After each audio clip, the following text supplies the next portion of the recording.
사사기 7장, 사도행전 11장, 예레미야 20장, 마가복음 6장. 사사기 7장. 그때 기드온과 그를 따르는 모든 백성이 아침 일찍 일어나 하롯셈 곁에 진을 쳤고 미디안군은 그들의 북쪽 모래산 곁에 있는 골짜기에 진을 쳤다. 여호와께서 기드온에게 말씀하셨다. 너와 함께 있는 백성이 너무 많아서 내가 미디안 사람들을 너희 손에 넘겨주지 않겠다. 그들이 만일 전쟁에 이기면 자기들 힘으로 이긴 줄 알고 교만할 것이다.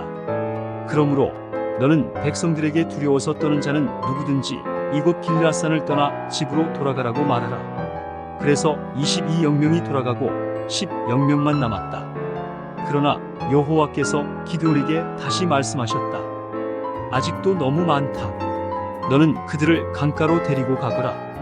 내가 거기서 너와 함께 싸우러 갈 사람과 가지 않을 사람을 구별하여 너에게 보여주겠다. 그래서 기드온은 그들을 물가로 데리고 갔다. 그때 여호와께서 그에게 개처럼 혀로 물을 핥아먹는 사람과 무릎을 꿇어 마시는 사람을 따로따로 세우라 하고 말씀하셨다. 그러자 손으로 물을 움켜서 핥아먹은 사람은 300명이었고 그 나머지 사람들은 모두 무릎을 꿇고 물을 마셨다. 그때 여호와께서 기드온에게 말씀하셨다. 내가 물을 핥아먹은 300명으로 너희를 구원하고 미디안 사람들을 너희 손에 넘겨주겠다. 너는 그 나머지 사람들을 다 집으로 돌려보내라.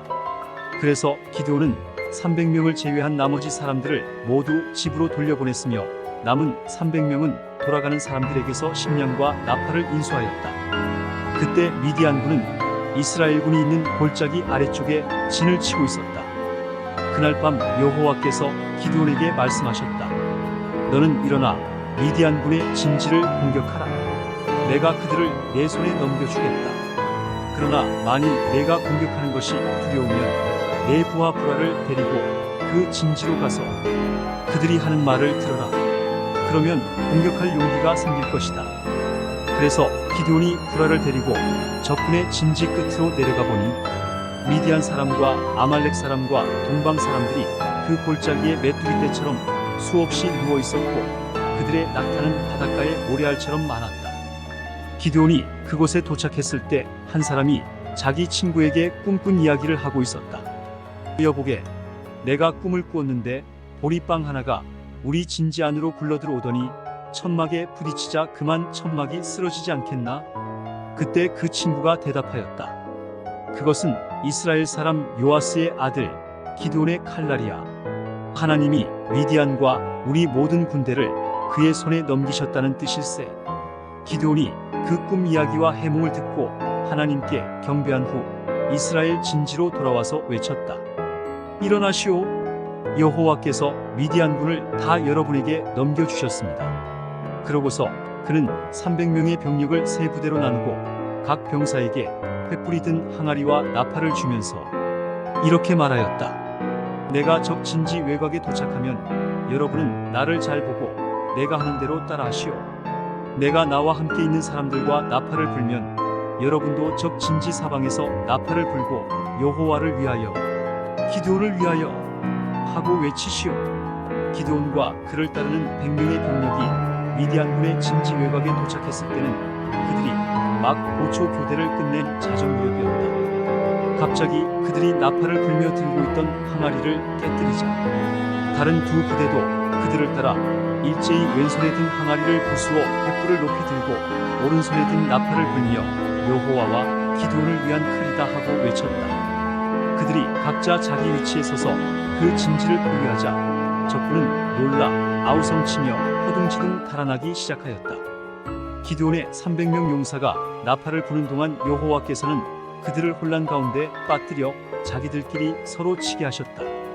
그들이 멀리 닷밭 부근 아벨무홀라 경계선까지 스레라 쪽을 향해 베시따로 도망하자 납달리 지파와 아셀 지파와 므낫세 지파에서 소집된 이스라엘군이 그들을 추격하였다. 그리고 기드온은 에브라임 산간 지대 전역에 사람을 보내 이렇게 말하였다. 여러분은 내려와서 미디안군을 치고 그들을 앞질러 벳바라까지 요단강 나루터를 장악하여 한 사람도 건너가지 못하게 하시오. 그래서 에브라임 사람들이 다 소집되어 벳바라까지 요단강 나루터를 장악하고 미디안군의 두 장군 오렙과 스앱을 생포하여 오렙은 바위 위에서 죽였고 스앱은 포도주 틀에서 죽였다. 그래서 그 바위를 오렙 바위라 불렀고 그 포도주 틀을 스앱 포도주 틀이라고 불렀다. 그리고 이스라엘군은 계속 미디안군을 추격하고 오렙과 스앱의 머리를 잘라 요단강 저편에 있는 기드온에게 갖다 주었다. 사도행전 11장. 사도들과 유대에 있는 신자들이 이방인들도 하나님의 말씀을 받았다는 소식을 들었다. 베드로가 예루살렘에 올라갔을 때 할례받은 신자들이 그를 비난하며 당신은 할례받지 않은 이방인들의 집에 가서 그들과 함께 음식까지 먹었다면서요? 하고 따졌다. 그래서 베드로는 일어난 일을 처음부터 차근차근 설명하기 시작했다. 내가 욥바에서 기도하다가 환상을 보았는데 큰 보자기 같은 것이 내 귀가 메어 하늘에서 내려왔습니다. 그 속을 자세히 보니 땅에 네 발 가진 짐승과 들짐승과 기는 것과 공중에 새들이 있었습니다. 그때 베드로야 일어나 잡아먹어라 하는 음성이 들려왔습니다. 그러나 나는 주님 그럴 수 없습니다. 저는 속되고 깨끗지 않은 것은 입에 넣어본 적이 없습니다. 하고 대답했습니다. 그러자 하나님께서 깨끗하게 하신 것을 속되다고 하지 말아라 는 두 번째 음성이 들려왔습니다. 이런 일이 3번 있은 후에 모든 것은 다시 하늘로 들려 올라갔습니다. 바로 그때 가이사랴에서 나에게 보낸 3사람이 내가 머물러 있는 집에 왔습니다. 마침 성령께서 의심하지 말고 함께 가라고 말씀하시기에 이 6 형제들과 함께 나는 고넬료라는 사람의 집으로 갔습니다. 그 사람은 자기 집에 천사가 나타나서 사람을 욥바로 보내 베드로라는 시몬을 불러오너라. 그가 너와 내 온 가족이 구원받을 말씀을 일러줄 것이다 라고 말하더라는 이야기를 우리에게 해주었습니다. 그래서 내가 말하기 시작하자 성령께서 처음 우리에게 내려오신 것처럼 그들에게도 내려오셨습니다. 그때 나는 요한은 물로 세례를 주었으나 너희는 성령으로 세례를 받을 것이다 라는 주님의 말씀이 생각났습니다. 주 예수 그리스도를 믿었을 때 하나님이 우리에게 주신 것과 같은 선물을 그들에게도 주셨으니 내가 누군데 하나님의 일을 막을 수 있겠습니까? 그들은 이 말을 듣고 의심이 풀어져서 하나님을 찬양하며 그렇다면 하나님이 이방인들에게도 생명에 이르는 회개의 기회를 주신 것이 아닌가 하였다. 스데반의 일로 생긴 박해 때문에 흩어진 신자들이 페니키아와 키프로스와 안디옥까지 가서 유대인들에게만 말씀을 전하였다. 그러나 그들 가운데 몇 사람은 키프로스와 구레네 사람들이었는데 그들이 안디옥에 가서 그리스 사람들에게도 주 예수님에 대한 기쁜 소식을 전파하였다. 주님의 능력이 그들과 함께하므로 많은 사람들이 믿고 주님께 돌아왔다. 이 소문이 예루살렘 교회에 알려지자 그들은 바나바를 안디옥으로 보냈다. 바나바는 가서 하나님의 은혜로 많은 사람들이 믿게 된 것을 보고 기뻐하며 모든 사람에게 굳센 마음으로 언제나 주님만 의지하라고 격려하였다. 그는 성령과 믿음이 충만한 착한 사람이었다. 그래서 많은 사람들이 주님을 믿게 되었다. 그런 다음 바나바는 사울을 찾으러 다소에 가서 그를 만나 안디옥으로 데리고 왔다. 그들은 꼬박 1년 동안 그곳 교회에 있으면서 많은 사람들을 가르쳤다. 그리고 제자들이 처음으로 안디옥에서 그리스도인이란 말을 듣게 되었다. 그 무렵 예언자 몇 사람이 예루살렘에서 안디옥으로 내려왔다. 그들 중에 아가보라는 사람이 일어나서 성령님의 감동으로 온 세계에 큰 흉년이 들 것을 예언했는데 마침 글라우디오 황제 때에 그 예언대로 흉년이 들었다. 그곳 신자들은 각자 힘 닿는 대로 유대에 사는 형제들을 돕기로 결정하고 헌금을 모아 바나바와 사울 편으로 예루살렘 교회 장로들에게 보냈다. 예레미야 20장. 그때 임멜의 아들이며 여호와의 성전 관리 책임자인 제사장 바수리 예레미야가 예언하는 이 말을 듣고 예레미야를 잡아 때리고 그를 성전의 베냐민 윗문에 달아둔 쇠고랑에 채웠다. 다음날 바수리 예레미야를 그 쇠고랑에서 풀어주자 예레미야가 그에게 이렇게 말하였다. 여호와께서 내 이름을 바수리라고 부르지 않고 사방 두려움을 뜻하는 마골미사빕으로 고치셨다. 여호와께서 직접 너에게 하신 말씀을 들어보아라. 내가 너를 너와 내 모든 친구들에게 두려움이 되게 할 것이니 너는 그들이 원수의 칼날에 죽는 것을 보게 될 것이다.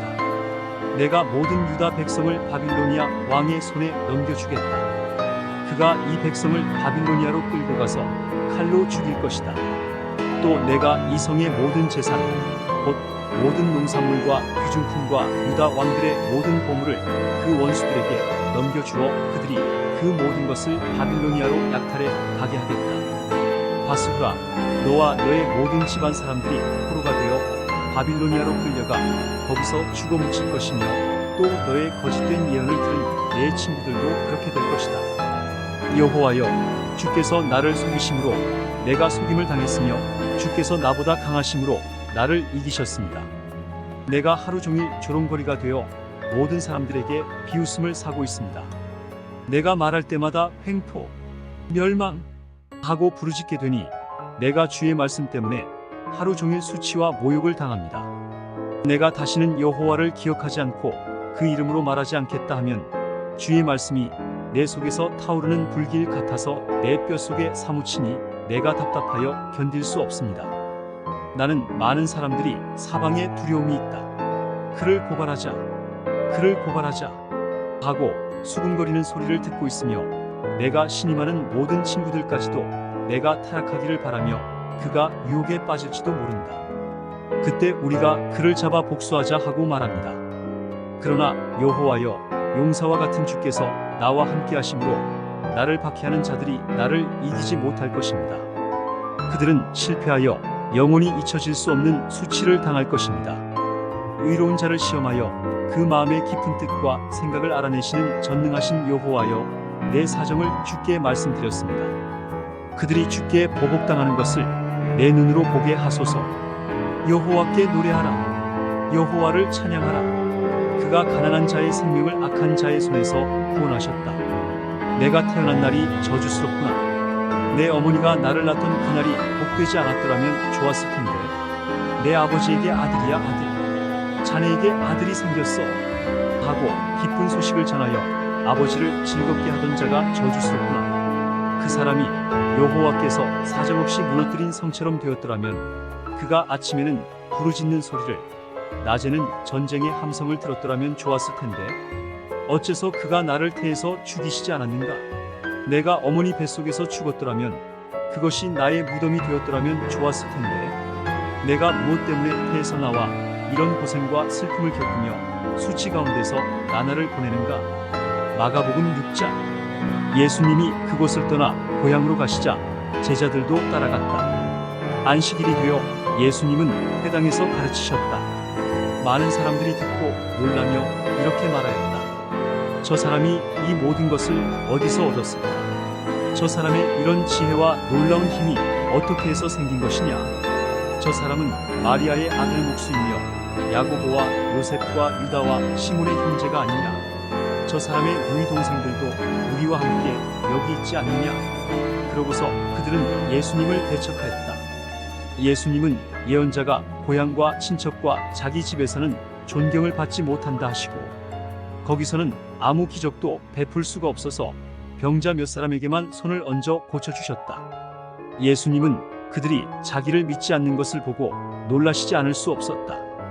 그 후 예수님은 여러 마을을 다니며 가르치셨다. 그리고 예수님은 12제자를 불러 둘씩 짝지어 보내시며 더러운 귀신을 쫓아내는 권능을 주시고 그들에게 이렇게 명령하셨다. 여행하는 데 필요한 지팡이 외에는 아무것도 가지고 가지 말아라. 식량이나 가방이나 돈도 가지고 가지 말고 신발만 신고 여분의 옷도 껴입지 말아라. 예수님은 다시 말씀하셨다. 어느 마을에 들어가든지 거기서 떠날 때까지 너희는 한 집에서 머물러라. 어느 곳에서든지 사람들이 너희를 영접하지 않고 너희 말도 듣지 않거든 그곳을 떠날 때 신발에 묻은 먼지를 떨어 그들에 대한 증거를 삼아라. 그래서 제자들은 나가서 회개하라고 전도하며 많은 귀신을 쫓아내고 여러 병자에게 기름을 발라 고쳐주었다. 예수님의 소문이 널리 퍼져 마침내 헤롯 왕의 귀에까지 들어갔다. 사람들은 죽은 세례 요한이 다시 살아났다. 그래서 그가 기적을 행하는 이런 능력을 소유하게 되었다 하고 말하였다. 어떤 사람은 그를 엘리야라고 말하고 또 어떤 사람은 옛날의 예언자와 같은 분이라고 하였으나 헤롯은 듣고 내가 못 베어 죽인 요한이 다시 살아났다 하였다. 헤롯은 전에 자기 동생 필립의 아내 헤로디아와 결혼한 일로 요한을 잡아가둔 일이 있었다. 그것은 요한이 헤롯에게 동생의 아내와 결혼한 것은 잘못입니다 하고 말했기 때문이었다. 그래서 헤로디아는 요한에게 앙심을 품고 그를 죽이려 하였으나 헤롯이 요한을 위롭고 거룩한 사람으로 여겨 두려워하며 보호하기 때문에 뜻을 이루지 못하였다. 헤롯은 요한의 말을 들을 때 몹시 괴로워하면서도 그의 말을 즐겨 듣곤 하였다. 마침 헤로디아에게 좋은 기회가 왔다. 헤롯이 자기 생일에 보관들과 고위군 지휘관들과 갈릴리의 귀빈들을 초대하여 잔치를 베풀었다. 그 자리에 헤로디아의 딸이 들어와 춤을 춰서 헤롯과 참석한 손님들을 즐겁게 하자 왕은 소녀에게 내 소원이 무엇인지 말해보아라. 내 나라의 절반이라도 주겠다 하고 약속하였다. 소녀가 나가서 자기 어머니에게 무엇을 요구할까요? 하고 묻자 그녀는 세례 요한의 머리를 달라고 하여라 하고 대답하였다. 그래서 소녀는 급히 왕에게 가서 세례 요한의 머리를 쟁반에 담아 지금 곧 제게 주십시오 하였다. 왕은 몹시 괴로워하면서도 자기가 한 약속과 잔치 자리에 앉아있는 손님들 때문에 소녀의 요구를 거절하고 싶지 않았다. 왕이 즉시 사형 집행인을 보내며 요한의 목을 베어오라고 명령하자 그는 감옥에 가서 요한의 목을 베어 그 머리를 쟁반에 담아다가 소녀에게 주었으며 소녀는 그것을 자기 어머니에게 갖다 주었다. 요한의 제자들은 이 소식을 듣고 시체를 가져다가 장사하였다. 한편 사도들이 돌아와 자기들이 행하고 가르친 모든 일을 예수님께 보고하였다. 그때 예수님은 그들에게 외딴 곳으로 같이 가서 잠시 쉬도록 하자 하고 말씀하셨다. 이것은 오고 가는 사람이 너무 많아 식사할 겨를도 없었기 때문이었다. 그래서 예수님의 일행은 배를 타고 조용한 곳으로 떠났다. 그러나 그들이 떠나는 것을 본 많은 사람들이 예수님의 일행인 줄 알고 여러 마을에서 나와 육로로 달려가 그곳에 먼저 도착하였다. 예수님은 배에서 내려 많은 군중들을 보시고 목자 없는 양과 같아서 그들을 불쌍히 여겨 많은 것을 가르치셨다. 날이 저물어 가자 제자들이 예수님께 와서 말하였다. 이곳은 벌판인데다가 날도 이미 저물었습니다. 사람들을 가까운 마을로 보내 각자 음식을 사 먹게 하십시오. 너희가 저들에게 먹을 것을 주어라. 우리가 가서 200데나리온이나 들여 빵을 사다가 먹이란 말씀입니까? 너희가 가진 빵이 몇 개나 되는지 가서 알아보고 오너라. 그래서 제자들이 알아보니 빵 5개와 물고기 2마리뿐이었다. 그때 예수님이 제자들에게 모든 사람을 떼지어 풀밭에 앉히라고 지시하시자 그들은 100명씩 50명씩 모여 앉았다. 예수님은 빵 5개와 물고기 2마리를 받아들고 하늘을 우러러 감사 기도를 드리신 다음 빵을 떼어서 제자들에게 주시며 사람들 앞에 갖다 놓게 하였다. 그리고 물고기 2마리도 모든 사람들에게 나누어 주셨다. 그래서 그들은 모두 실컷 먹고 남은 빵과 물고기 조각을 12광줄이나 거뒀으며 먹은 사람은 남자만 약 500명이었다. 예수님은 군중들을 돌려보내시는 동안 제자들이 서둘러 배를 타고 자기보다 먼저 건너편 벳세다로 건너가게 하셨다. 군중을 다 보내신 후에 예수님은 기도하시려고 산으로 가셨다. 날은 이미 저물었고 제자들이 탄 배는 바다 한가운데 있었으며 예수님은 혼자 육지에 계셨다. 바람이 휘몰아치므로 제자들이 노를 젓느라고 애쓰는 것을 보신 예수님은 새벽 4시쯤 바다 위를 걸어서 제자들에게 오셨다가 그대로 지나가시려 하셨다. 그때 바다 위를 걸어오시는 예수님을 보고서 제자들은 유령인 줄 알고 모두 놀라 소리를 질렀다. 그래서 예수님이 즉시 그들에게 나다 무서워하지 말고 안심하여라 하시면서 그들이 탄 배에 오르시자 곧 바람이 그쳤다. 제자들은 너무 놀라 어쩔 줄 몰랐다. 이것은 그들이 빵에 대한 기적을 깨닫지 못하고 오히려 마음이 둔해졌기 때문이었다. 그들은 바다를 건너 게네사렛 땅에 이르렀다. 사람들은 배에서 내리는 예수님을 금방 알아보고 온 지방으로 뛰어다니며 병자들을 자리에 누인 채로 예수님이 계시는 곳에 데려왔다. 또 사람들은 예수님이 이르시는 곳마다 병자들을 길거리에 데려다 놓고 예수님의 옷자락이라도 만지게 해달라고 간청하였으며 만진 사람은 모두 나았다.